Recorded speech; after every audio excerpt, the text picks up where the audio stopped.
Hello,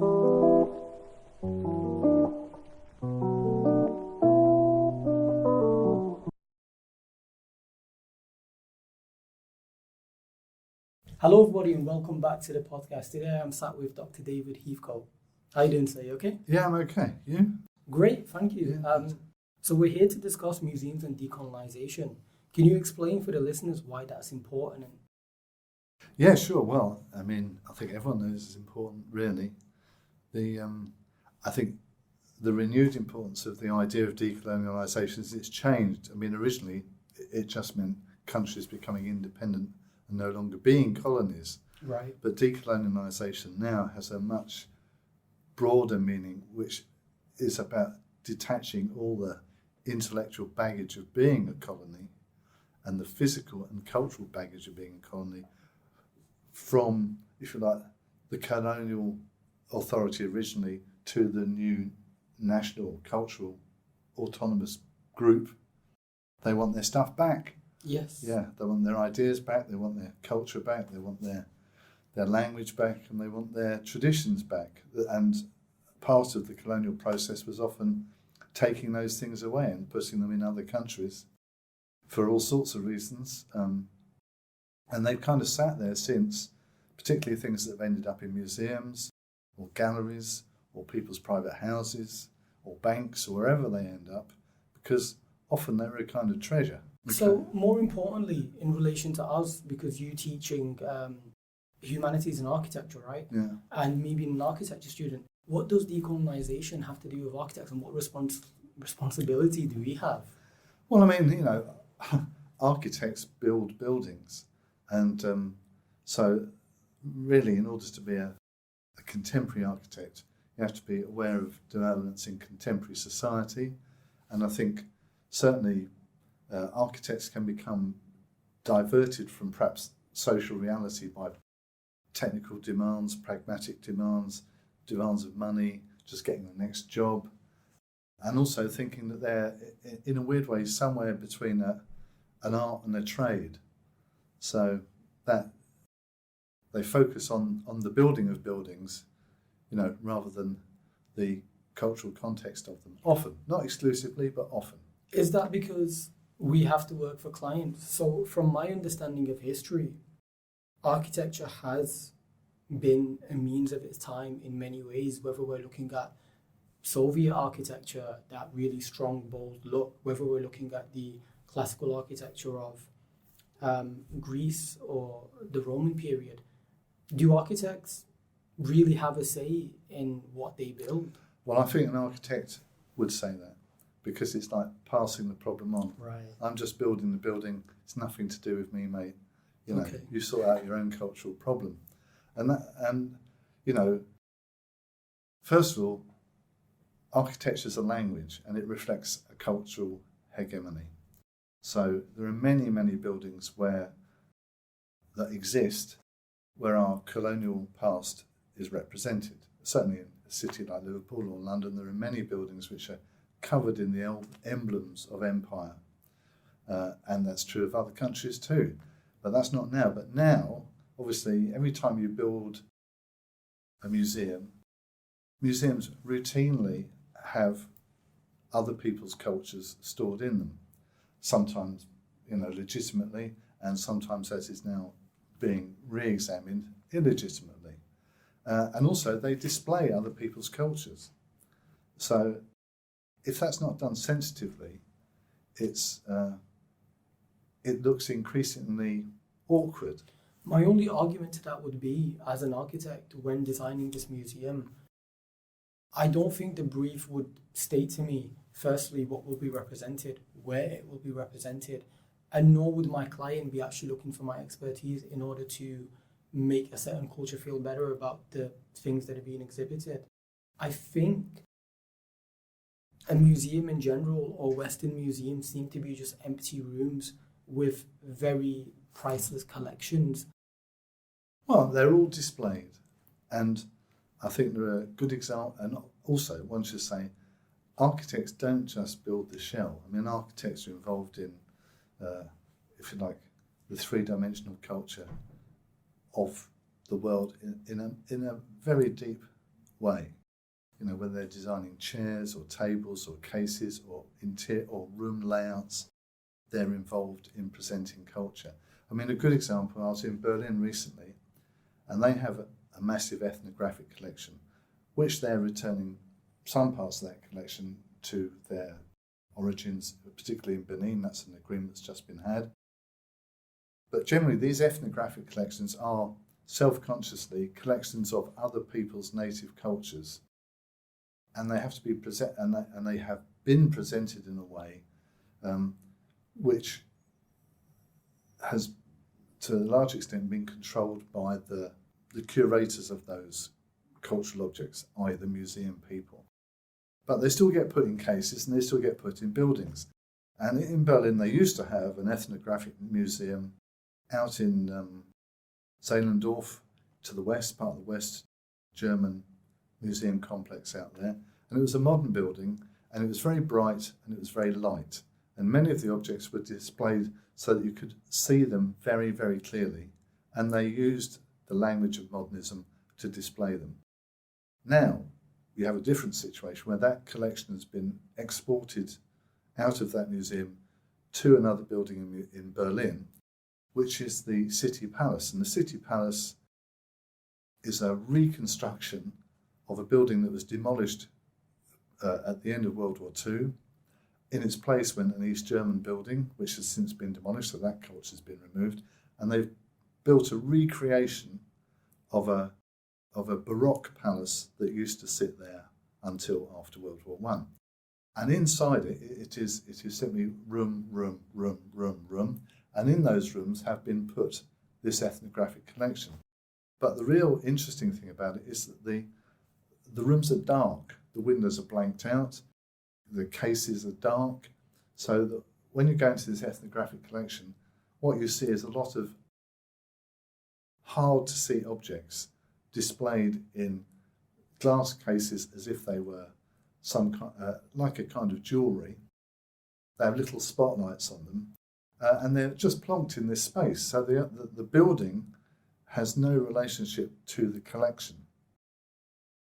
And on top of that, the display of the objects has to somehow work in those rooms. So sometimes the cases are up by the walls, so in short, the building has to help the collection. This is a modern museum, and I think what you're saying, to put it briefly, is it hasn't been designed well to represent what's inside it. Yeah, that's right. To represent what's inside it. So yeah, it's probably exactly. designed brilliantly, but not for what it actually needs. Well, there is an argument whether it's been designed brilliantly. But anyway, it's there. Okay. And they've taken all the contents out of one ethnographic museum and stuck them in which was purpose-built, so designed to show these things off. That's before you get to the issue of should they showing these things off at all. I was going to critique that. So they've spent a lot of money on establishing this new museum, but not a penny has gone towards actually giving these artifacts back. No, that's right. Well, I think until very recently, nobody ever had the idea of giving the artifacts back. How recently was that museum constructed? Well, it's been constructed over the past 20 years, but it's only just opened. Right. So a few weeks ago. Perhaps 20 years ago, these problems were not as important culturally as they are now, because I really feel like they've taken off in the last 10 years. Social media has probably really helped with that, because now information is more accessible. I think it depends what country you're in. Okay. Yeah. So, I wonder. So, for instance, in France, they have this Museum Branly, which was I think finished in 2018, maybe slightly earlier, and it's a purpose-built ethnographic museum. And it's full of the French National Ethnographic Collection, except for a few pieces which are in the Louvre.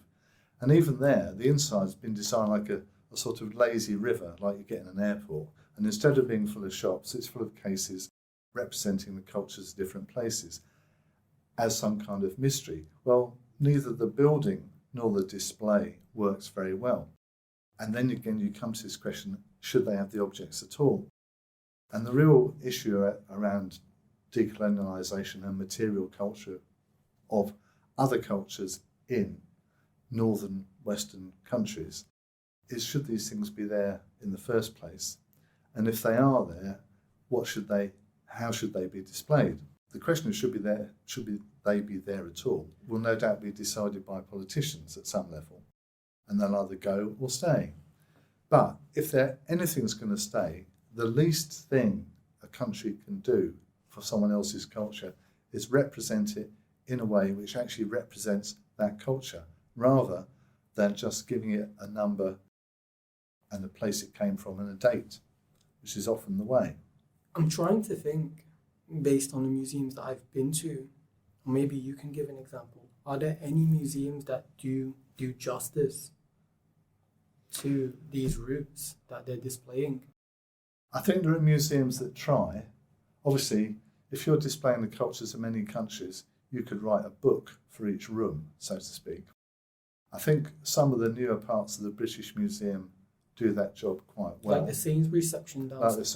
The same section downstairs to the Americas section upstairs. They try to give some cultural context to the objects which they display. And I think through, things you can carry around and listen to, that's one way. The other way is through the labelling. And the other way is they have these kind of narratives on the walls.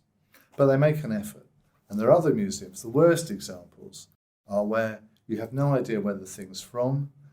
There's no idea why it's there, what it represents, what it does, who it's for, when it was made, and what the tradition it comes out of materially, say. Sadly, that's a very common thing. Another example that I think has been done very well, because it's quite recent, is the Maritime Slavery Museum in Liverpool by the docks. Mm-hmm. When you go up there, they have these replica huts as well. So not only do you see where these artifacts come from, but they've created an interior space. Shows you what these people lived like, what their vernacular architecture was. Well, I don't think it does. Oh, it doesn't? Okay. Well, because they don't live in grass huts necessarily. I mean, there were many people taken out of Africa who came from fully developed urban cultures with massive structures, currencies, universities, religious traditions, etc., etc. So the grass hut is a kind of a cliche of representing the African native. I mean, so I'm not saying nobody ever lived in a grass hut, but they might have lived in a stick hut, a mud hut, a brick hut, or a palace. It could have been any of those things. And also that's, back in the earliest print in Western culture of Timbuktu, which was a slave trading place amongst other things, dates back to the 1830s. So people were actually trying to understand these places rather than simply just take their material wealth. They were doing that too. But there were people, making images, trying to understand how the culture worked and all that kind of thing. That should be, that depth of knowledge is very rarely replicated in museums. So for a slavery museum to have a grass hut, that's fine, providing they've got other stuff too. But often, because of space and the fact that also, weirdly, it's some kind of entertainment, often the cultural realities of huge geographical areas are represented by terrible cliches. It's like as if, to represent Englishness, you have some half-timbered grass-roofed cottage. And someone having tea at 4 p.m. Someone having tea, yeah, exactly. When, of course, it could be roads jammed with parked cars, cyclists being shouted at by people from the pavement. All these national cultural hobbies are seldom represented in museums. So, yeah, there's always more that can be done. And I think the good thing about decolonisation is it's ultimately, as well as restoring culture to groups of people in the countries where those things came from, it's also about representing cultures in a thoughtful and accurate and meaningful way where those objects are still retained in other nations. For instance, of the thousands of objects taken out of Africa, they're not all going to go back to Africa. Many of them will remain where they are. No doubt there'll be agreements as to how they're shown. But really, it's incumbent upon us in the West to try and engage with that process and represent other cultures better. Where architects come in, probably by trying to understand how to make a building express a culture better. Well, one of the basic ways is not by hiding things in the dark,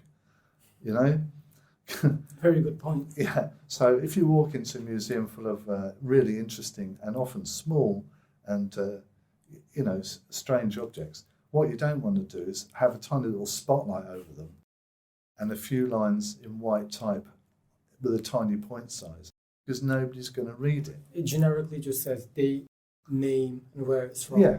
No context. So often the case. And architects, in a weird way, somehow conspire with that, because they think, oh yeah, that doing this job well, representing these objects well, is not my task. That is the curator's job. But, as I say, if you go to both the Berlin Ethnographic Museum and the Musée Branly in Paris, the architect has actively hindered the curator from representing objects by simply making the spaces not really work well with the display. And this is often the case. So curators can screw things up, but architects can screw things up too. And also, one of the funny things about the architecture of the past is that often people are unconsciously racist, for want of a better word, in their attempts to make buildings refer to other countries. Historical times. Yeah, but that went on right into the 20th century, and that's what people forget. It's not like it all happened in the 18th century and they were bad guys anyway, but it moved forward into the 20th century. So there are ex-banks in Liverpool which are covered in images of African people delivering gold to that bank, and wearing very few clothes because, of course, they are savages. So, these kind of... According to these historical depictions, which we know to be incorrect. Yeah, but when you say historical, they were built in the time of my father, so it's not like a long time ago. Right. And also, so there is the thing, architects are brought up in a culture, and often there are things which exist in culture which they don't even think about, which when you see them 40 years later, you think, God, we wouldn't do that now. A good example is the blind school here in Liverpool, where the outside of the blind school is covered in little sculptures, bas-relief sculptures, of things that blind people make in order to make money. So when these blind schools, they used to have them making brooms and mats and brushes because that's what they could make. But actually it's a symbol of their oppression that they have to be in a blind school making brushes in order to survive. That's nothing to do with decolonisation. That's just to do with, some rather tasteless architecture. Yeah. For sure. I would say then that within the context of the 1800s and 1900s, how would they have ever researched it? Only the aristocrats travelled and looked at these places. Well, the average folk, do you think they ever had a chance to understand places like Africa? I think there was a lot more physical engagement with, say, the British Empire, because obviously you couldn't watch it on telly and you couldn't listen to it on the radio. Of course, that didn't you had exist. to go there to experience it. Yes. And so for instance, in my own family, my father and his brother and my father's father all had experience of Africa in the colonial period and also India. So between them. So and my grandfather, who I never met, he certainly brought things back from Africa, big carved case and things like that, as a sort of, as a memento, a souvenir of that place. Now, why did they go there? What were their roles? Well, make money, I would say. Merchants. No, they weren't merchants. They were just relatively ordinary people trying to make a buck. But, one of the functions of the empire was to provide money for the home nation and the home nation's economy. And it required a lot of people to do it. And many people who were born in Britain went and worked in the colonies in that project of making money for the British state in one form or another, British economy. So in the case of my uncle, he worked in India as an insurance salesman. I'm sure he wasn't a major colonist, he just sold insurance. But he was there at the time, so he would have seen it. And equally, my dad was there as a soldier, and my grandfather was there as a trader. He was a trader. So, and I don't know what he traded in Africa, because I never found out, but he certainly was there. And many, many people went out into the empire to make their fortune, which meant bringing stuff back, Yeah, and if everyone's doing it, it almost becomes a normality. So I assume this is probably how it became acceptable in some cases, not by the public, but by the armies to loot in certain places. Well, armies loot, I mean, that's... I mean, there are loads of examples. For instance, I remember going to a house in Greece to do a photo shoot about it, and it was owned by an old military guy, one of the old junta, so he was a right-wing military man. At the end of the war, he said that he got many of the pieces in the house from Venice, i.e. he had taken them from Venice after the defeat of Italy. After World War II? At the end of World War II. Right, yeah, okay. Yeah, so that's looting. But, the Italians had invaded Greece, subjected, occupied Greece along with the Germans.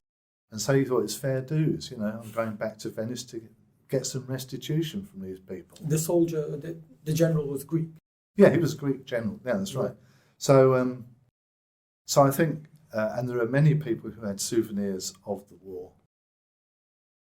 Even if it wasn't encouraged, it happened. And of course, there were, the Germans took stuff from people, the Russians took stuff from people, the Americans took stuff from people, and the British took stuff from people. All empires, or most empires did. And to follow up that point, I want to give some statistics. Within the British museums, there are 69,000 pieces that could be returned on the basis of decolonization. In Vienna, there's 37,000 pieces of artifacts, and in Belgium, there's 180,000. These are staggering numbers. How does one even manage to smuggle all of these things out? Well, I don't think they were smuggled out. I think people felt they were entitled to take them. That's half the problem, isn't it? That basically it's one culture feeling that it has a right to take someone else's culture. And not everybody was that way, but generally the process was, you're a colony, we're the colonizers, we're going to take your stuff. And people did not have the power to resist that, really. Right. I mean, it's interesting if you look at India. Obviously, in India, it's a very complex picture because some things were given by Indian states to Queen Victoria, for instance. Other things were taken. So Tipu's tiger was a piece of loot. And that's exhibited in the V&A. It does show a tiger eating an English soldier, but there you go. The interesting thing about the whole decolonization debate is that it's not straightforward. It is complicated, and it has a lot of different levels it operates on. But the basic premise is simple, that one group of people took stuff from another group of people and thereby culturally and materially deprived them, or appropriated it moving on to appropriation, but nothing to do with architecture, really, is often part of decolonization is stopping people using your culture in a stereotypical way, right, that does not pay it particular respect. So it doesn't often happen in buildings, but it does happen occasionally. But the most obvious thing is in fashion. I mean, people, use other people's culture as a sort of fashion item without any regard for what it represents in that culture. Yeah, I remember an example of that. I think it was H&M who designed this new green-looking jumpsuit, which actually was stolen from Kurdish female fighters against ISIS, because that was what they would wear. That's what they There were. was a big lawsuit against that. I don't really know what happened, but fashion certainly needs to decolonize itself as well. It seems to have embedded a bit too much into society. But going back into museums, I want to ask your opinion.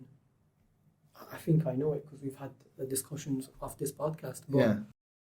museums in Nigeria, for example, who have less than 3,000 pieces and struggle to exhibit their own history, how do we help them? And you sent me an article this morning, but how do we help them represent their own history by giving them back the treasures of Benin, for example? Well, I think you have to start by giving stuff back. But obviously, when it goes back to that museum, obviously it is incumbent on the people of Benin, for instance, to represent their own culture. Right. But really, it's up to them how they do it, well or badly. You know, it's, in a sense, it's not our business what they do. I mean, I think that example is interesting because I've got this Museum of West African Art in Benin, which is designed by a Nigerian architect. Is it David Ajay? David Ajay, yeah. And but there's still this very strong link between, you know, the British architectural culture, David Ajay, and it going to Benin, because obviously one of the weirdest forms of cultural dominance in architecture is the fact that the training offered in the global north and the global west, I don't know how quite you describe it, but in the wealthy countries, their cultural values become the values of architects trained in those countries. And so when they go back and make a success in other countries, to some extent, they're still carrying this Western view with them. And I think that's quite an interesting thing, because although architecture is a global profession with people from all over the world practicing it, somehow there is an enormous aesthetic dominance of the world by Western values, because that's where the training comes from. So a more complicated idea about decolonization is how to get rid of, if you like, unself-conscious representations of the culture you were trained in, which maintains the dominance of the West over other parts of the world. Politically speaking, moving forward and giving things back, how do we determine the legality of these issues that have happened before our time? Like when Benin was looted, I mean, you were not around. No, I agree. Well, yeah, that is a problem. However, it's obvious today that if the stuff that is in British, American, German and French, wherever, collections was taken by a British punitive force, then it was stolen. There was a name for that you mentioned. What type of looting was it? It was almost like a punishment. You used the name. Punitive, yeah. Those soldiers went in there, as I understand it, as a punishment raid. Punishment raid. Yeah, which is a punitive punishment. It's the same thing. Anyway, so they stole it, and then they sold it, you know, and that's, so in a weird way, it's an absolute no-brainer that you know, really it should be given back. Yes. And obviously, I think part of the problem of the whole process is that the cultures where these things have gone to, i.e. the British Museum, they will feel the loss. They will be losing artifacts, they'll be losing beautiful things, they'll be losing things to admire, losing things to study, losing things to know about, but they're not their things. Yeah, and the greater loss is the people back wherever in Nigeria or anywhere in Africa or outside of Africa who have culturally, in a way, been robbed of their own heritage. Yeah, that's absolutely right. Yeah, I mean, it's funny though. You know, if you go to many of the Paris markets, you see reproductions of those Benin sculptures. So the other thing is that in many ways you can give the original items back and make copies of the items to display in your museums. Do you have any idea of the context of why Benin was looted at the time? Well, no.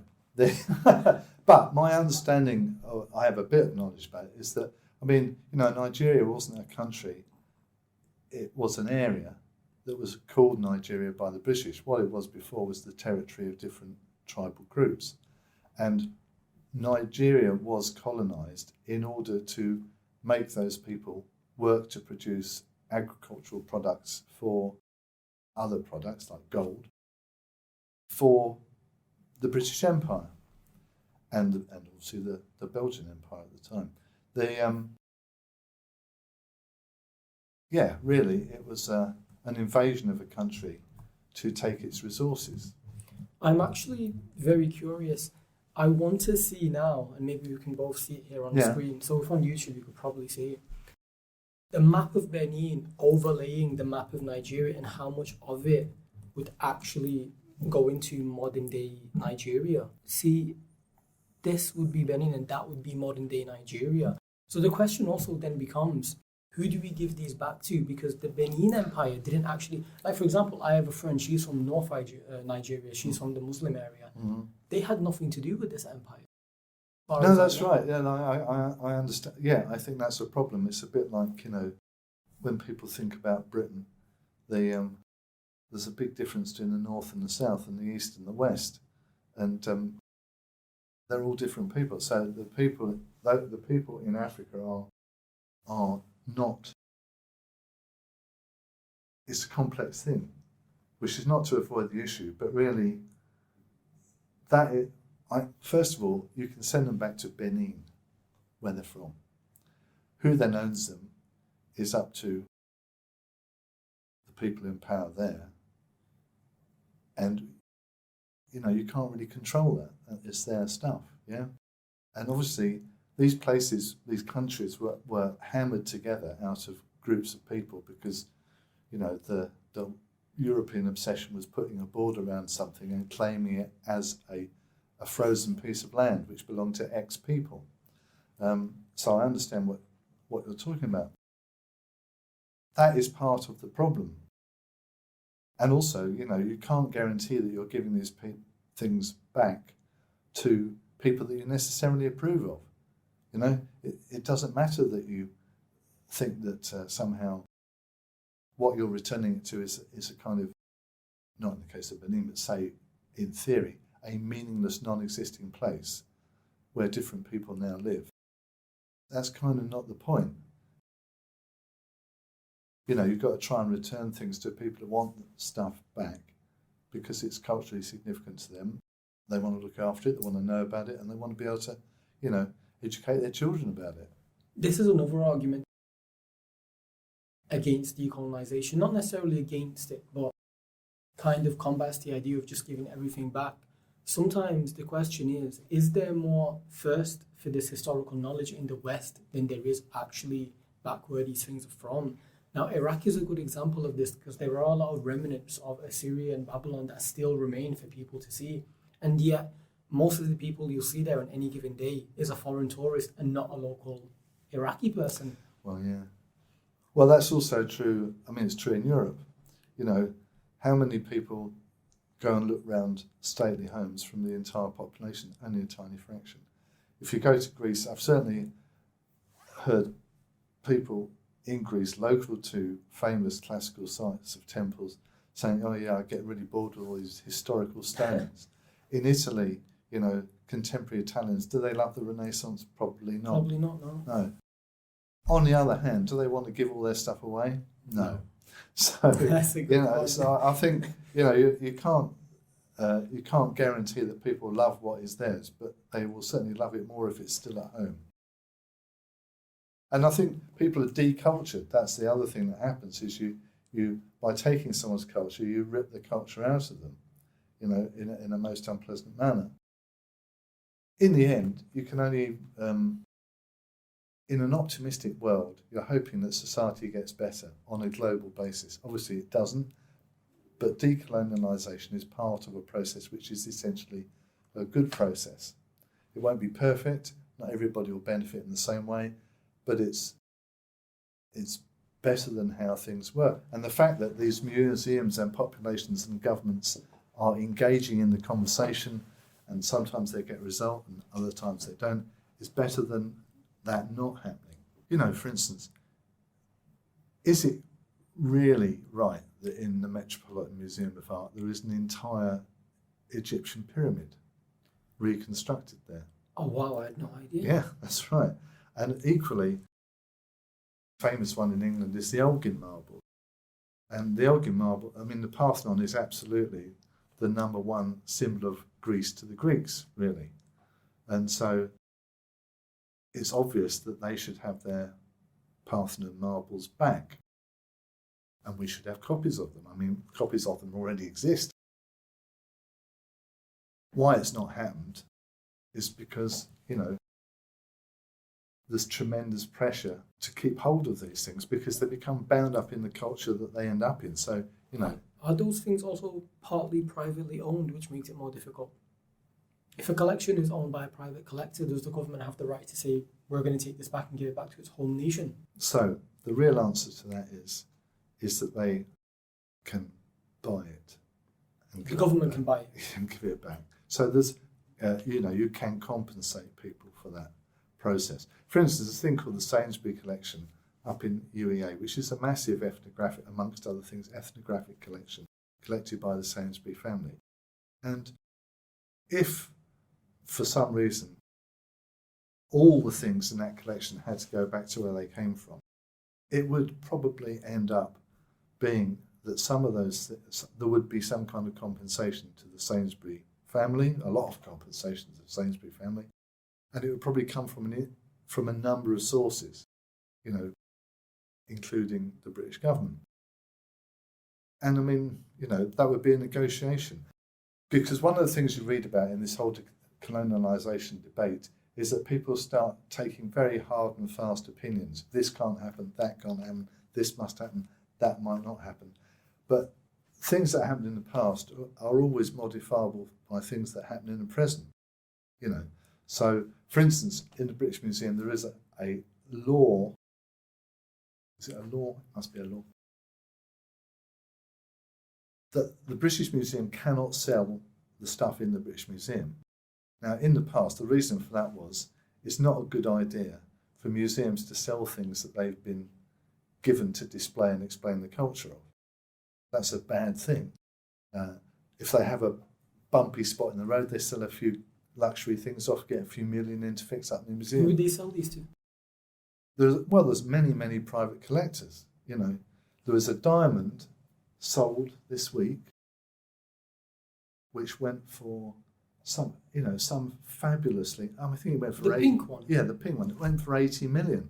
It reminded me of the Pink Panther. I don't know if that's even real, but so yeah. Well, Panther anyway, diamond.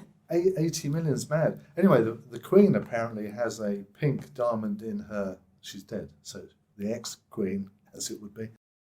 Anyway, the royal family have a crown in which or a ring in which there is a pink diamond, which was given by a man to the Queen on her coronation. The country where that came from want it back because they say it's our diamond because it was dug out of the ground in our country. But it was a gift. It was a gift by an Englishman who happened to own the mine where it was dug out. Right. Okay. So makes sense now. So illegal activity. No, it wasn't an illegal activity. It's just at one end of decolonisation is people wanting wealth to be returned to where it came from. I mean, I don't know how I feel about it. If someone digs a diamond out of a mine, it's not necessarily a cultural artefact of that country, you know, by any stretch. It's just that the diamond was geographically came. Yeah, it's just because it's a geographical thing. Yeah. So I don't know how I feel about that. However, if, say, another jewel had belonged to a royal member of a family in a far-off country and it had inscriptions all over it from the 10th century, yeah, that might be something that you would have to give back because it was part of another person's culture. Didn't we have another discussion about the Queen's jewels in relation to India? Modi wanting something back. Yeah, exactly. Yeah, I mean, as I understand it, there are certainly jewels. The Kohinoor diamond is the famous one. It came from India. And as I understand it, I read somewhere that Modi wants this Kohinoor diamond back because it's Indian, you know. But don't know how a gem could have a nationality. That's right. There's no unless, of course, it was embedded in some cultural artifact and was prized out by some greedy looter. I think it's become a thing now to use this hot word of decolonisation and kind of push the narrative and see where it goes. I do believe and trust in these generations and generations to come of people who are more conscious of architecture and cultural norms of appropriation. Now we are making our own mistakes in a way. Cancel culture is getting out of hand and we're censoring people, but some mistakes that have passed are not being repeated.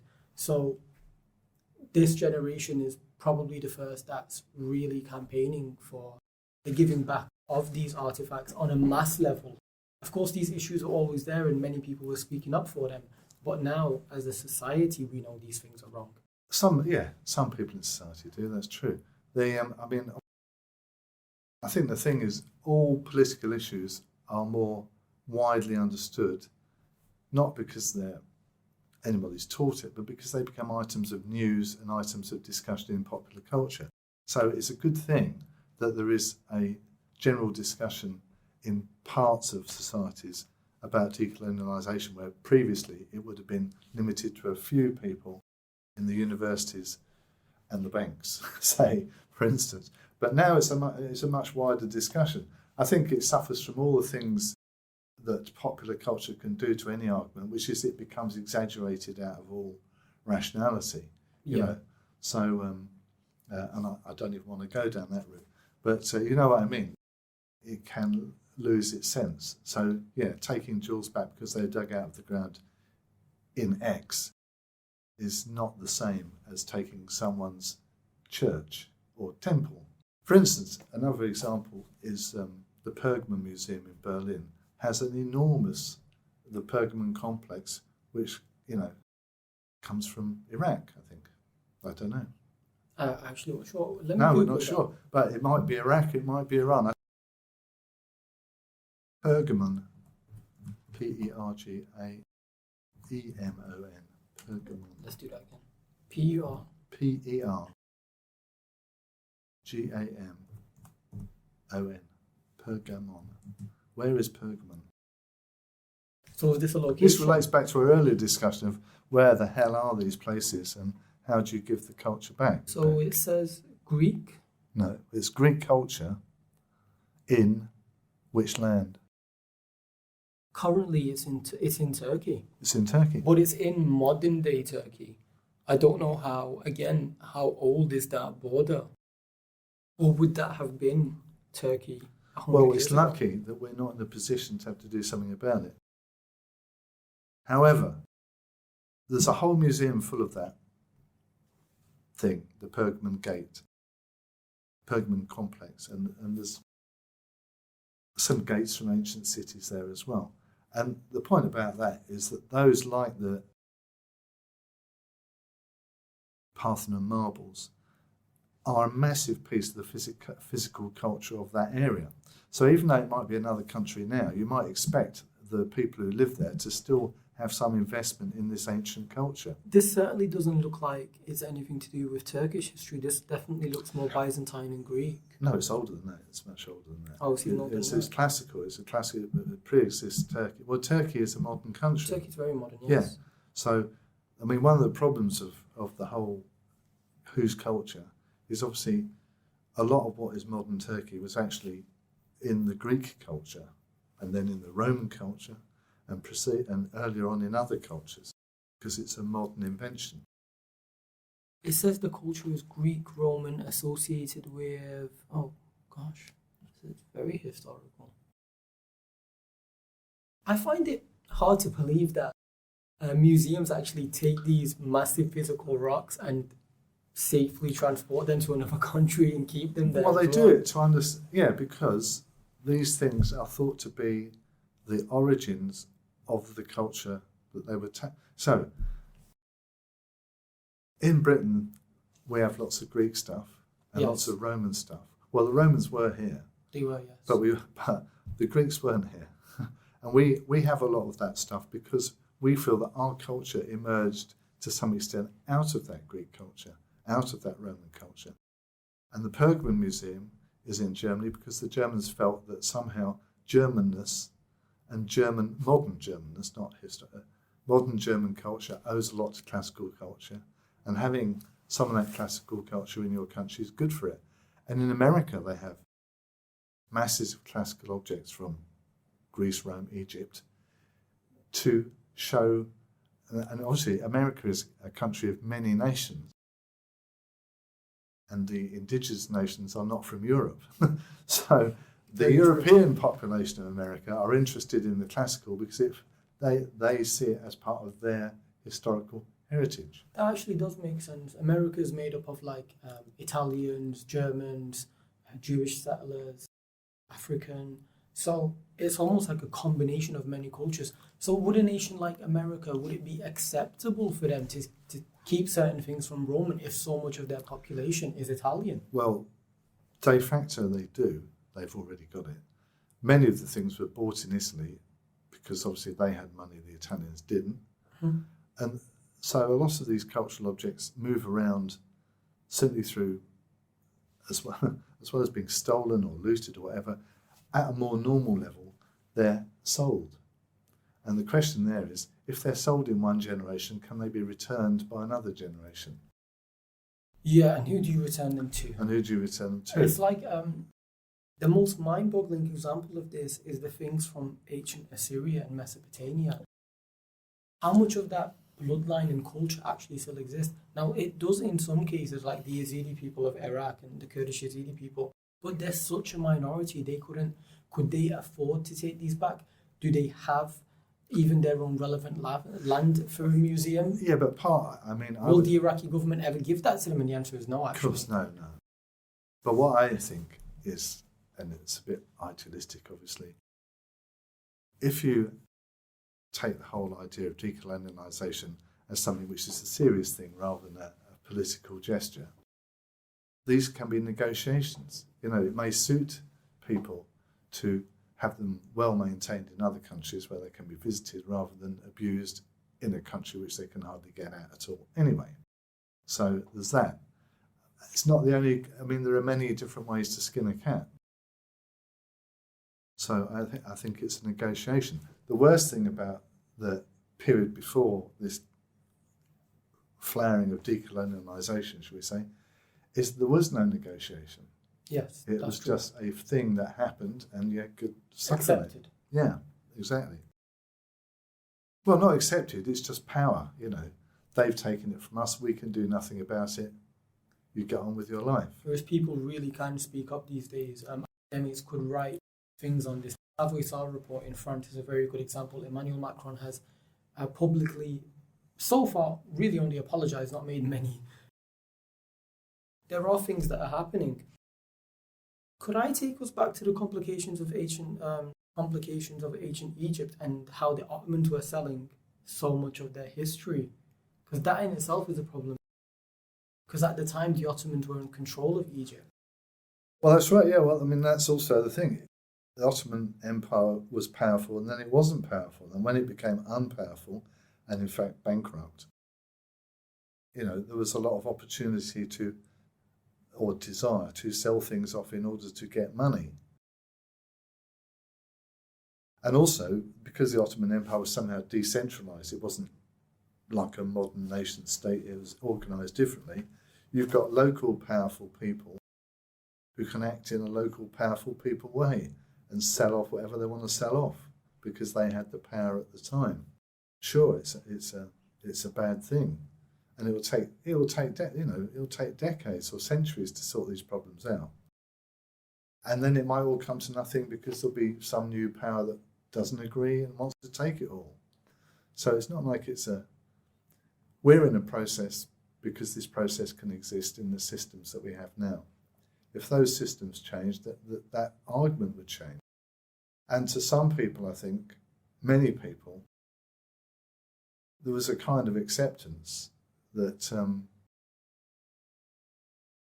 people steal stuff and take it for their own, and then they look after it. And sometimes they look after it better than you can. Now, in a weird way, that's a sort of unacceptable thing to say.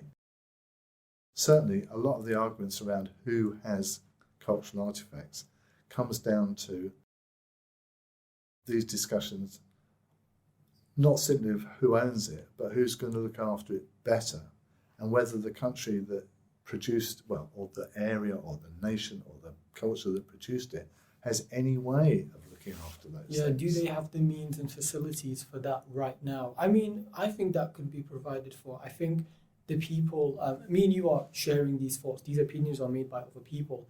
I would say it's slightly condescending, but in some cases it's real. So, I've mentioned before, ISIS blew up a lot of remnants of ancient Mesopotamia and Assyria. That is an example of a volatile area that is politically in turmoil. And if we just look to the East, Iran, for example, which is a neighbor of Iraq, that right now is going through a lot of change and almost like revolutions. So maybe in certain areas, it is acceptable to say, maybe right now we can't give you some of these things back because these items truly are priceless. Yeah, I would say that's true, inescapably true.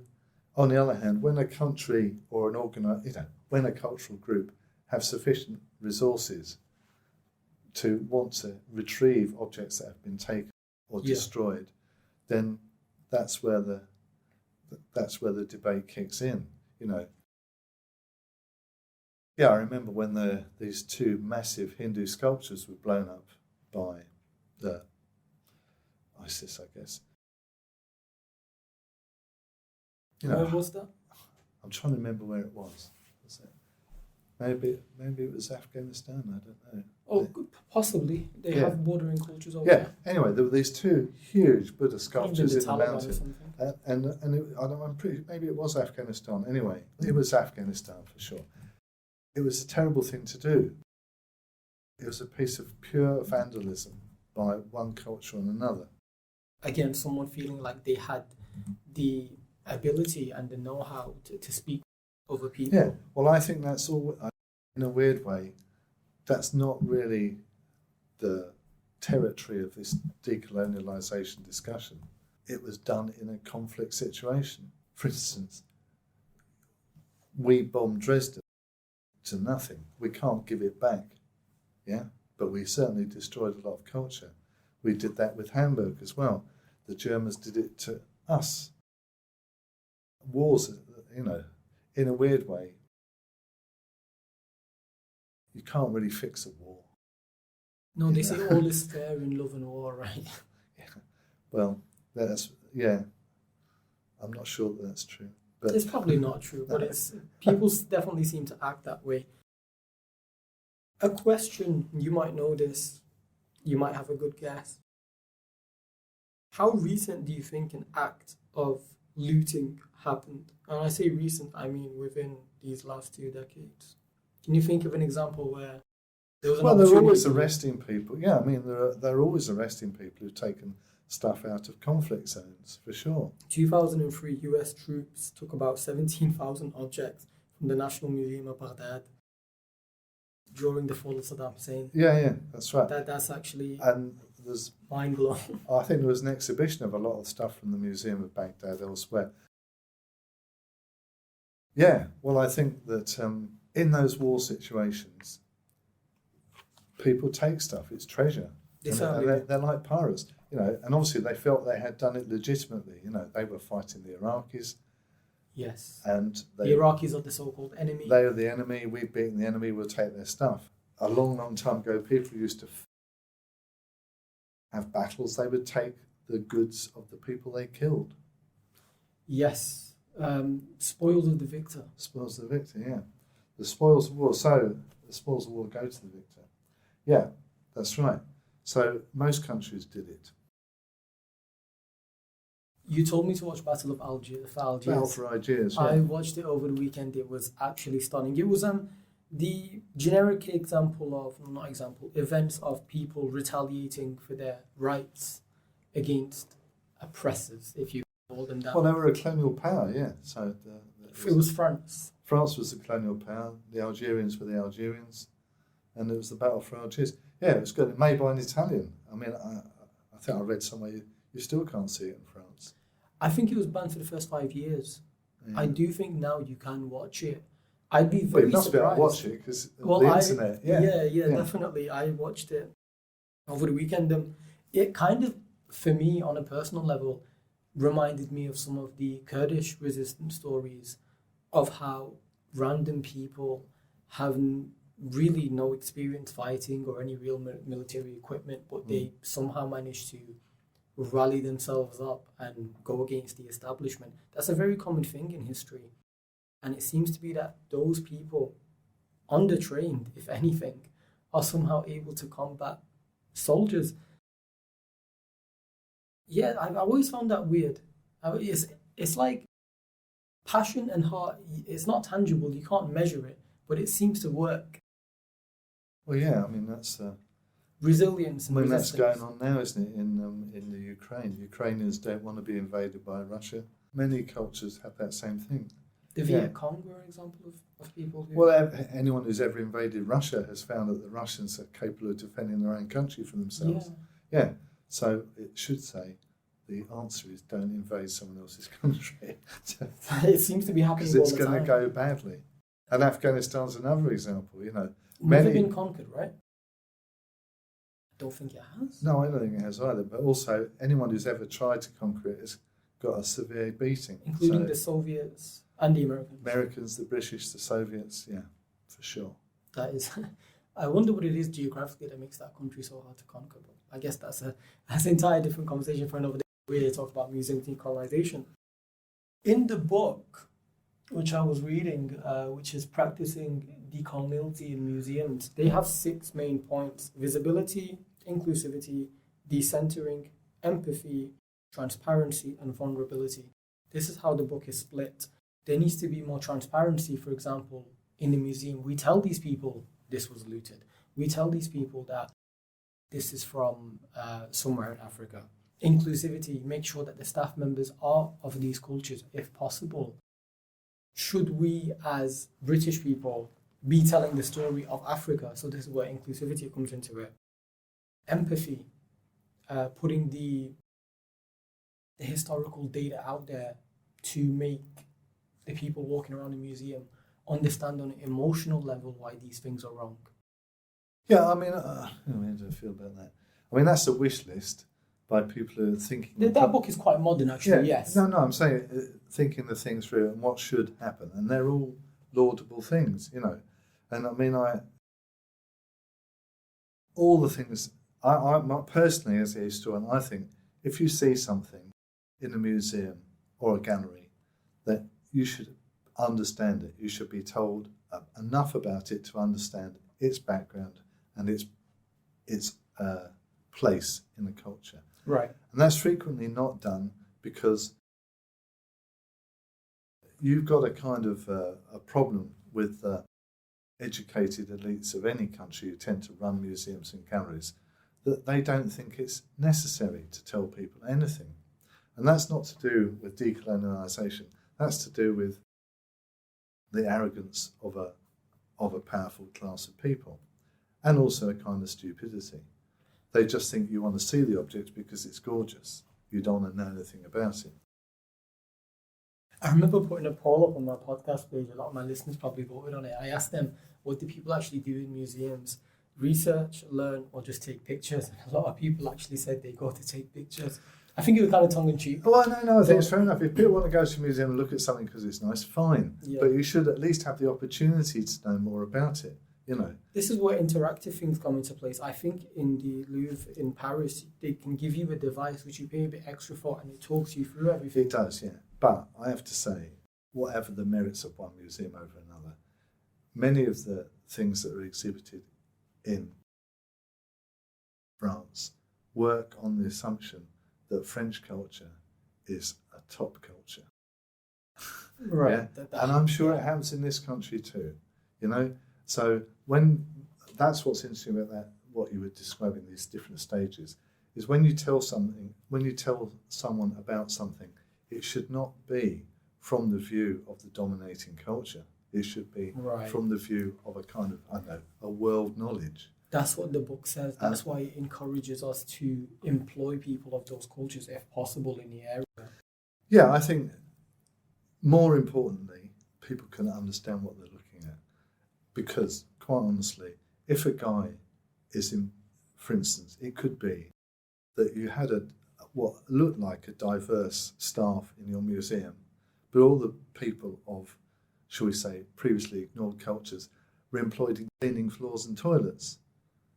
Now they'll be visible in the museum, but that's not decolonialisation, you know. That's old-fashioned employment practices. The real thing is that you shouldn't have a special group of people mediating knowledge. And in Britain, for sure, we have a special group of predominantly white, middle class, well-educated, comfortably off people who are expected, and probably I'm one of them, but who are expected to know this stuff and tell other people about it. And that's not good. You need a much more diverse group. That can only change over time, though. For example, well, everything takes time, yeah, and you know, and also in that new group of people, the wider group, there will be, you know, crooks, bullshitters, and liars, but at least there'll be more appropriate crooks, bullshitters, and liars than the previous lot. If there's a downside to decolonialisation, is it's virtue signalling. It's people where you have the appearance of decolonialisation, but actually it's just some gestures which don't mean very much to the real truth underneath. You gave a very good example. You said there was a new museum in France that has just been constructed in the last few years that holds many treasures, but now Emmanuel Macron is standing on podiums and apologising. Yeah, they'll still be in there, yeah, that's right. What are we going to do about this new funded museum? And also, you know, there's this thing that there's the ethnographic collection, and then there's the top 100 beautiful objects from ethnographic collections in the Louvre. All the red stuff's been taken out of the Louvre, and it's like saying, well, you can have a museum of that stuff because those are just bows and arrows, but all the beautiful stuff we're going to have in this museum. And when you go to that museum, they don't tell you anything about those objects at all. They literally say that they're there because they're beautiful. They do say what area of the world they're from, but that's like saying this object is from Iceland, you know, or somewhere bigger than Iceland, you know, the Baltic states. It doesn't tell you very much at all. So yeah, it's how much people are allowed to know about the thing is as important as the thing itself in many ways. I saw some replicas in the British Museum over the summer. Do you think that's a way forward? If we can create really realistic replicas, then we can give these things back freely. Well, you know, we always did that. If you go to the V&A, which was supposed to be a teaching museum, they have casts of famous bits of architecture from all over Europe and some pieces from further afield. And they literally used to send technicians out to Rome to make a plaster cast of Trajan's column, which they re-erected in the V&A. So sure, yeah, copies do the job. The plaster cast looks not as fantastic as the original Trajan's column because it's not surrounded by Rome, but it still looks pretty good. I think you can do that for a lot of things. It's much more difficult to do with smaller things from, how can you say, more indigenous cultures where it's quite hard to remake the object because it's made out of natural materials which might be damaged in some way or have been written on in some way which is hard to admit. But anyway, you can imagine there are things you can't copy. Definitely. But things you can copy, sure. In this ethnographic museum in Berlin, they made a complete replica of a Pacific culture's boat, which is very, very beautiful indeed. But it's a replica. The fact it's a replica doesn't matter at all. It's still a wonderful thing representing another culture. I think most visitors would be none the wiser, and they wouldn't really bother them that much. No, well, it's a really old-fashioned, and actually it's the treasure collector's approach and the colonialist approach and the powerful person's approach, which is they want the authentic thing. They don't want a copy of it. And authenticity is part of the experience. Or one of the unexplained qualities of museums is they're full of the real thing. If the British Museum was full of copies of everything, it wouldn't be as busy. No. You wouldn't be queuing 30 minutes on a warm day in London. Yeah. There is a museum of fakes, though. There's museums of fakes in many countries. People are interested in fakes. But accepting reproductions, I think people have for many years accepted reproductions. And so I don't think it's a problem. It's just knowledge being available is a liberating thing in 100%. itself. Yeah. You know, and that's what the aim should be. It's a hard question, or we don't have to go into detail, but to finish on, what can architects really do? You know, what would be the way forward? How do we reconstruct? Because there was a quote actually. It says the issues arise within the boundaries of the Western traditions of which museums emerged. How do architects, if this is a problem, leave the Western traditions of how these museums have emerged, and how do we help decolonization? Well, architectural education can change to be less subconsciously rooted in their own traditions. You know, architecture is a world profession. All the greatest architects work everywhere. But what they do is they carry their culture with them, which is not colonialisation, but it's certainly a hegemony, creating a hegemony. So hopefully in the future, architects will... The reason they have to be is they're making the big things of the world. Yeah. So they have a responsibility to the world and to know more. Frequently, architecture is the thing that's caught between this thing of knowing how to build or knowing how to do culture. You know, and they don't pay enough attention to knowing how to do culture. They spend a lot of time worrying about, you know, can I build it? I think as architects, very unfairly, in a way, we're given the responsibility of these things, these burdens, these socio-political issues. That's even not back true. In the day. It isn't even true. Back in the day. No, they enter competitions to get these jobs. Okay.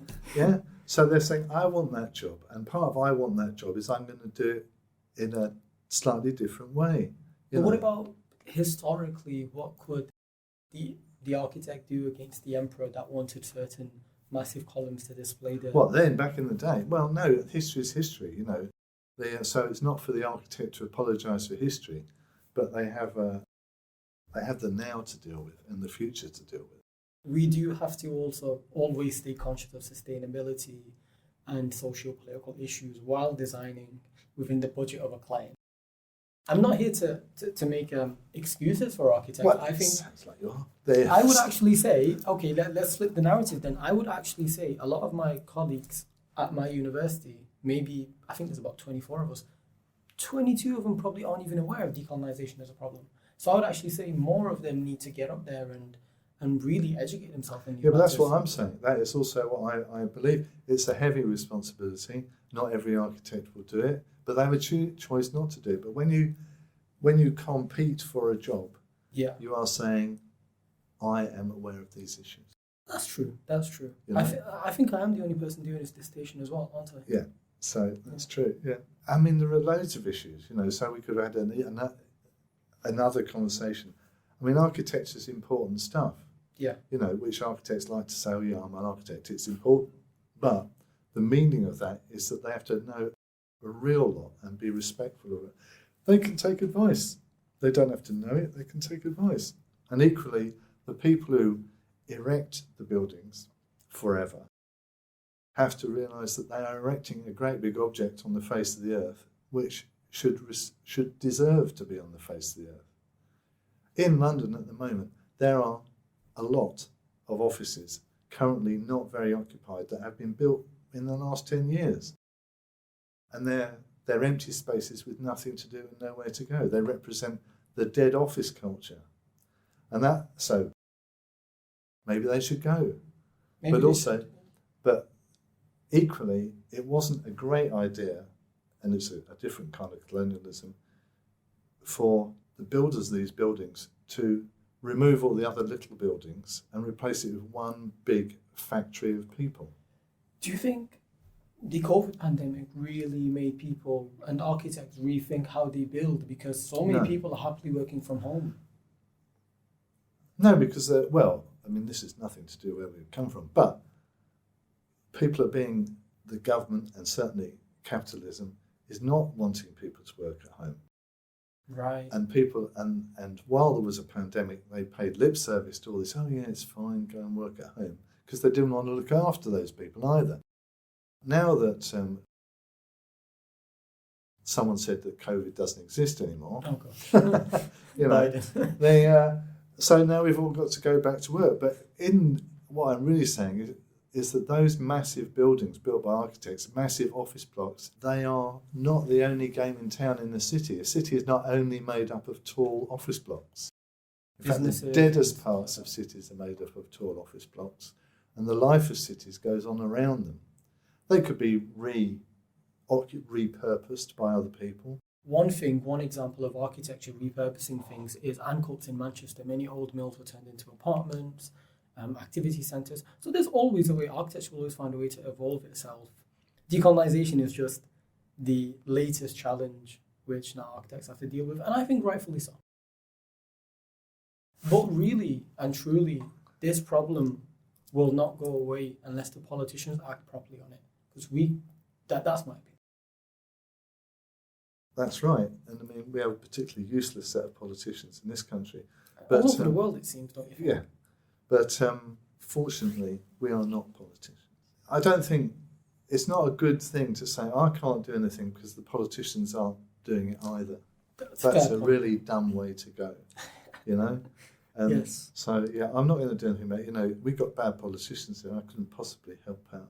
No, we as architects have to take the initiative, and maybe people in general sometimes need to tell the government what the right thing is to do. Remind them if they're stepping out of bounds and not understanding these social problems we all face. Well, I think there's always a good reason to tell people to behave properly, because behind it is the full knowledge that most people don't behave properly. Certainly. Yeah. Well, that's all we have time for. Thank you, David. It's been a pleasure. It's good to talk. Brilliant. Yeah, it was enjoyable for me too. Yeah, thank you very much. Thank you all for viewing or listening. Back in my head, yeah. I didn't want to tell you to reposition yourself during the podcast because you were in a flow. Yeah. And I didn't want to disturb you, but no, I think we got great footage and great audio. Thank you, everybody. Subscribe, like, all of that, and I'll see you on the next one. Yeah. Well, thanks for having me.